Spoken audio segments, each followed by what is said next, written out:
Hello everyone and welcome to an evening version of the Sunday sit down on the 14th canon. My name's Tom and today we are going to go over the Champions League game where we beat Bilbao 2-0. We're going to go over the WSL game where we dropped points away to Manchester United, and the game that has pretty much just ended. Manchester City 1, Arsenal 1. I think we're going to go in chronological order. So on Tuesday night, Arsenal kicked off the Champions League campaign with a nice victory out in Spain, keeping a clean sheet and scoring a couple of goals. Goals from the substitutes, Gabriel Martinelli and Leandro Trossard. And yeah, I think that cameo from Martinelli, the first 30 seconds shows what he's all about and what I've been screaming to see from him. Now, whether he can do this on a consistent basis, obviously, spoiler alert, 2 games in a row now he's done it, is another thing to see. However, I've been calling for him to make central runs and for our players to spot that. And that's exactly what Leandro Trossard did in Bilbao. And I'm very pleased to see it for Gabriel Martinelli. Because when he is on form like this, he can be a very good player for us. And it shows that he has still got space in this team. And this is exactly what we need to see from him. Him making central runs. His best positions are when he's in the box and making runs for those long passes, like Trossard did with the flick on, like Eze did today, which we'll get onto in a minute. So for me, very positive from both substitutions, Gabriel Martinelli and Leandro Trossard, both getting a goal and an assist to their name. Also, quickly, we'll talk about this now because there isn't really much to talk about because they didn't really do anything. Nkapie and Christian Nargo made their debuts in that game for the club. Norgard Champions League debut, Nkapie Arsenal debut for sure. I don't think Norgard's played in the Champions League before. I'm pretty sure he played in the Europa League with one of the top tier Danish clubs, but yeah, from memory, he hasn't played in the Champions League, so that was his debut. But yeah, congratulations to them both. They didn't really do anything, but it's a debut either way, so congratulations to them for being able to say that they've represented the Arsenal. Big achievement for them. Calafiori, another player who I have picked out from the game as a standout. I think he was very impressive in the Champions League. I think he's a player that can really hold his head high. I think he has started the season incredibly well, and he knows he's under pressure because one of our new coaches has been working specifically with Miles Lewis-Skelly, who will be competing and fighting for that left-back role. However, Calafiori at the moment, he's got it on lock at the moment. I think it is very difficult to drop him. We have seen this before with Calafiori, where he is starting to pick up form, and he just gets injured. However, what I will say is so far, he survived an international break, which he doesn't normally do, and he has now played 8 games this season, I believe, for club and country. So hopefully it all goes steady for him and he can continue to play because at the moment he's in incredible form and it's really helping the team out having Calafiori in it because he can go into the left channel, go on the touchline, make overlap and underlapping runs for whoever's playing out wide, and yeah, it's just a very good player to have in the squad. Great attributes to have for a player as well. So hopefully Hopefully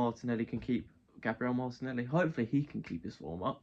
But Ricardo Calafiori, hopefully he can keep his form up because at the moment he's playing very well and to a very high standard.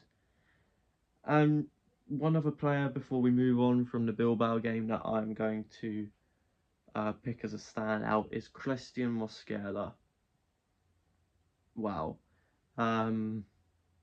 Obviously he didn't play today, which we'll get onto later, but But the games where he has had to come in as cover, Anfield, Forest, and Tuesday night, he hasn't put a foot wrong. He hasn't put a foot wrong so far.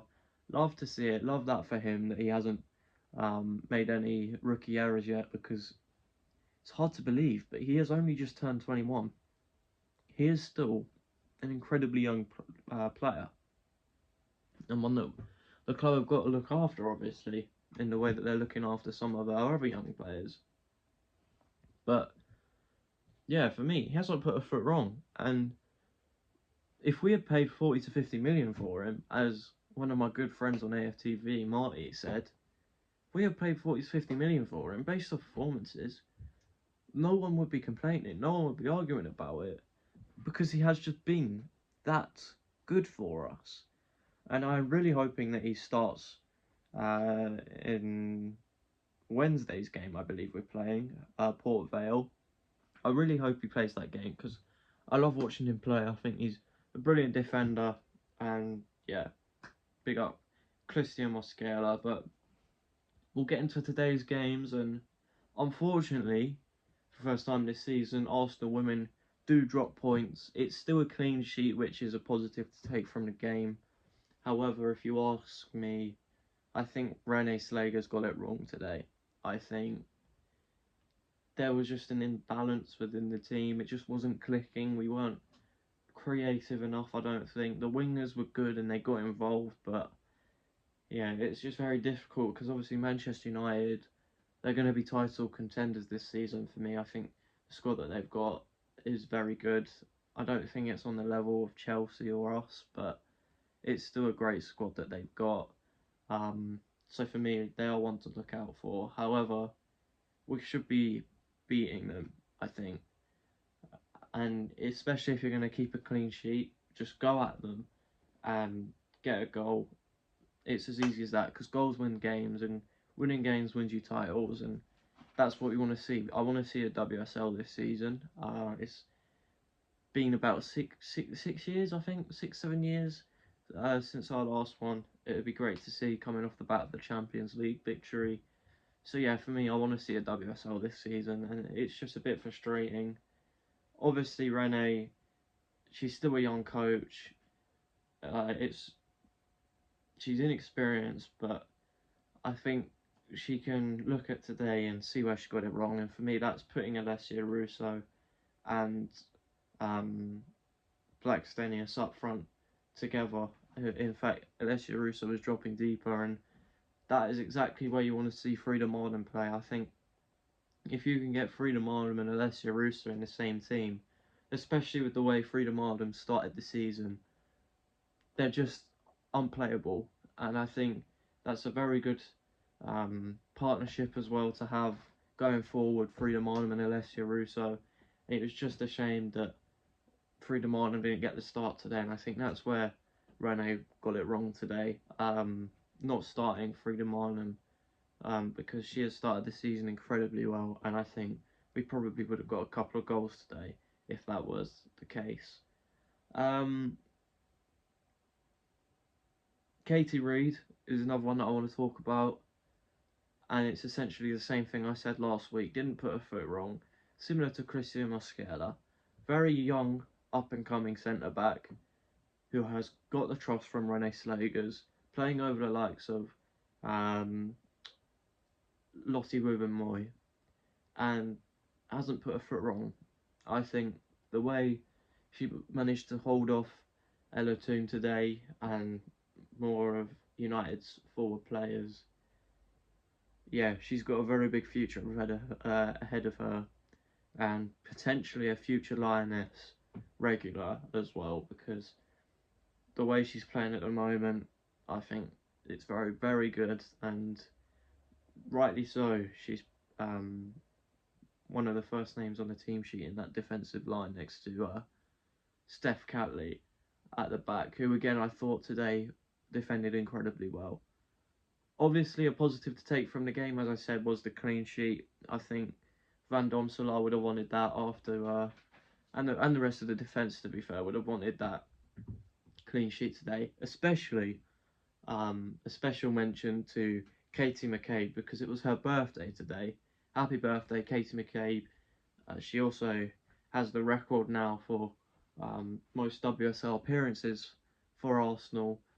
So, incredible achievement for Katie McCabe. Happy birthday. And yeah, well done today. Great. Great achievement for you. Moving on, the final game that we're going to talk about, the one that has frustrated me the most, I think, because we were very, very close to losing today, Arsenal. But in the end, Gabriel Martinelli saved us a point in stoppage time.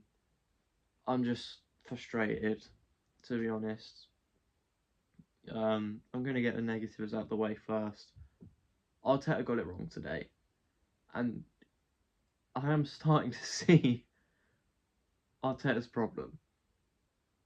He is extremely stubborn. He will. It's very difficult to word. He will play players until it works, and he proves the fans wrong. I think the fact that Trossard lasted 84 minutes today is a prime example of that. He's great when it comes to coming off the bench and making an impact as a substitution, but starting games, big games like this, cool. You want to play players like Trossard and Marino. Fair enough. Yeah. At Anfield, I can understand it. Odegaard wasn't properly fit. Eze hadn't played a minute for us yet. And it's basically the hardest game that we're going to play away from home this season, potentially in the league, in terms of a crowd perspective and the team that we're up against. If you put it player to player, they are probably going to be the hardest team that we're going to face away from home in the league this season. Obviously, unless we make a game difficult for ourselves. However, playing Mikel Merino at home to Manchester City, yeah, who, albeit we've never seen Pep set up the way he played today, but you have spent £60 million on Eberechi Eze, who I have got on the back of the shirt, by the way. Yeah, you've spent £60 million on him to sit on bench against low blocks. Why? Obviously, you can make the argument that, cool, he knew he went wrong, so he brought him on at half time. But even those half time substitutions anger me, because you're taking off Noni Madueke, who, I'll be real, that whole first half, none of them looked any good. But Madueke was the shining light, and he has been over the last 3 games in terms of players that have actually started.